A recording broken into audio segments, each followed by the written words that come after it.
जाणते राजे आणि अखिल भारताचे आराध्य दैवत छत्रपती शिवाजी महाराज यांचा आशीर्वाद घेण्याकरता या ठिकाणी आम्ही आलो। खऱ्या अर्थानं या महाराष्ट्रामध्ये आम्ही राज्यकारभाराची जी सुरुवात केली ती त्यांच्या आशीर्वादानं केली, त्यांचे सेवक म्हणून केली आणि आज गेल्या 2 वर्षामध्ये आम्ही जो काही राज्यकारभार करू शकलो एक प्रकारे जनतेनं त्याच्यावर समाधान व्यक्त केलं आहे आणि आम्ही महाराजांना आज पुन्हा एकदा या ठिकाणी येऊन त्यांचा आशीर्वाद प्राप्त केला आहे। कारण महाराष्ट्रासमोरच्या समस्या अनंत आहेत, अजून खूप मोठा पल्ला गाठायचा आहे। अजून महाराष्ट्रातला ग्रामीण भाग असेल, शहरी भाग असेल, शेतकरी असतील, शेतमजूर असतील, यांच्यासमोर खूप मोठी आव्हानं आहेत आणि ती आव्हानं पेलण्याकरता ज्या प्रकारे महाराजांनी आम्हाला यापूर्वी देखील आशीर्वाद दिला तसाच आशीर्वाद आम्हाला मिळावा आणि अधिक प्रेरणा मिळावी आणि त्यातनं महाराजांनी ज्या प्रकारे रयतेचं राज्य स्थापन केलं होतं तीच प्रेरणा आम्हाला देखील मिळावी आणि त्यांच्या आशीर्वादानं तशाच प्रकारचं काम आम्हाला करता यावं याकरता आम्ही सर्व लोक या ठिकाणी एकत्रित आलो आहोत आणि महाराजांचा आशीर्वाद घेतलाय।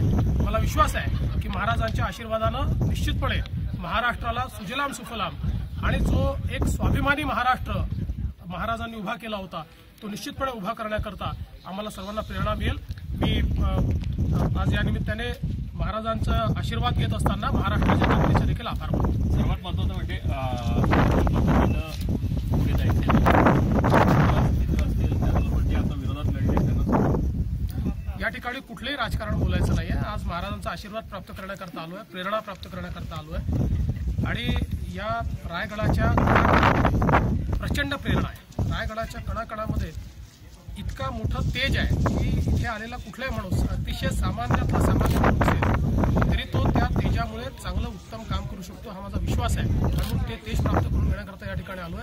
आज कुठलंही राजकारण या ठिकाणी बोलणार नाही। Sir Hindi sir Hindi sir Hindi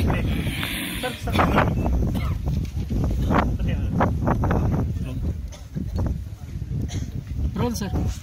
अखिल भारत के हमारे राजा छत्रपति शिवाजी महाराज इनका दर्शन लेने के लिए, उनका आशीर्वाद प्राप्त करने के लिए, उनसे ऊर्जा प्राप्त करने के लिए आज हम लोग यहाँ आए हैं। महाराष्ट्र में 2 वर्ष पहले छत्रपति शिवाजी महाराज जी के आशीर्वाद से, उनकी प्रेरणा से भारतीय जनता पार्टी को बड़ी सफलता मिली थी, हमें राज्य मिला था और हम लोग उनके सेवक के रूप में आज महाराष्ट्र में राज्य कर रहे हैं। और जिस प्रकार से छत्रपति शिवाजी महाराज ने सामान्य लोगों का राज्य स्थापित किया, वंचितों का राज्य स्थापित किया और न्याय का राज्य स्थापित किया, उसी प्रकार की प्रेरणा पाकर उसी रास्ते पर चलने का प्रयास हम लोग कर रहे हैं। ये रायगढ़ की जो भूमि है ये छत्रपति शिवाजी महाराज की केवल राजधानी नहीं है, तो इसके कण कण में छत्रपति शिवाजी महाराज का तेज बसा हुआ है और उसी तेज को हम लोग यहाँ आकर ग्रहण करना चाहते हैं। क्योंकि इस भूमि में जो भी आता है वो कितना भी सामान्य हो लेकिन इस तेज को ग्रहण करने के बाद वो असामान्य कार्य कर सकता है और इसलिए हम सब लोग फिर एक बार महाराज के पास आए हैं। हमने महाराज से प्रार्थना की है कि उनके आशीर्वाद से महाराष्ट्र में हम कुछ अच्छा कार्य कर पाए, इसीलिए लोगों ने हमको बहुत बड़ी जीत यहाँ पर दी है।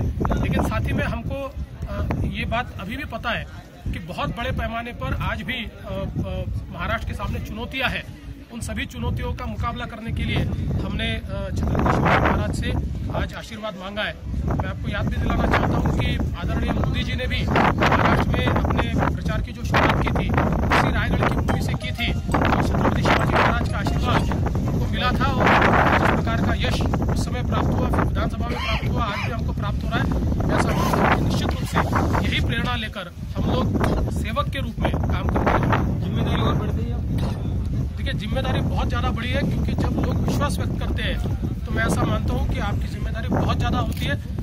अभी तक तो वैसे भी रात की नींद नहीं मिल रही थी, मतलब ऐसा था कि सारी समस्याएं देखकर नींद नहीं आती थी। उसमें ये दुगना इजाफा हुआ है कि ऐसा लगता है कि इतना बड़ा यश मिला है तो हमको दिन के 24 घंटे भी कम पड़ेंगे। मेयर बनाने के लिए कुछ रणनीति है? मैं यहाँ पर छत्रपति शिवाजी महाराज से ऊर्जा प्राप्त करने के लिए आया हूँ। यहाँ कोई राजनीति नहीं होगी, कोई राजनीति पर बात नहीं होगी। एक गोष्ट गोष्टीची मी विशेषत्वाने आठवण करून देतो की आमचे नेते आणि देशाचे पंतप्रधान आदरणीय मोदीजींनी महाराष्ट्रातल्या प्रचाराची सुरुवात देखील याच रायगडावरनं केली होती. छत्रपतींचा आशीर्वाद मागितला होता आणि तेव्हाही मिळाला, विधानसभेतही मिळाला आणि आताही छत्रपतींचा आशीर्वाद मिळाला. मला असं वाटतं की त्यांचे सेवक म्हणून आम्ही निश्चितपणे उत्तम काम करू.